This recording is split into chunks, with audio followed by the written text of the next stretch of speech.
কল্যাণী ও সৌরভের rafting adventure. ছুটির দিনে কল্যাণী আর সৌরভ প্ল্যান করল একটা জমজমাট অ্যাডভেঞ্চার ট্রিপে যাওয়ার।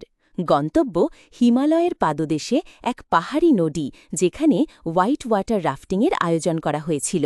দুজনেই হেলমেট আর লাইফ জ্যাকেট পরে চোখে মুখে একরাশ উৎসাহ আর আনন্দের ঝিলিক নিয়ে উঠে পড়ল তাদের রাফটিং বোটে। প্রথম ঢেউ আসতেই নৌকাটা দুলে উঠল, আর কল্যাণী চিৎকার করে বলে উঠল, ওয়াও, এটাই তো চাই। সৌরভ মন দিয়ে প্যাডেল চালাচ্ছে, কিন্তু বুকের মধ্যে দুরুদুরু ভাব।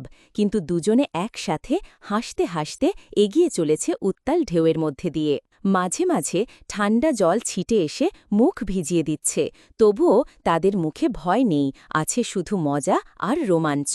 চারপাশে সবুজ পাহাড়, নীল আকাশ আর নদীর ঝাঁপানো শব্দ মিলিয়ে যেন একটা সিনেমার দৃশ্য। এই দিনটা তাদের জীবনের স্মৃতির অ্যালবামে একটা উজ্জ্বল পৃষ্ঠা হয়ে থাকল। রাফটিং শেষে এসে কল্যাণী বলল, এটা ছিল তাদের জীবনের সেরা মুহূর্তগুলোর মধ্যে একটা।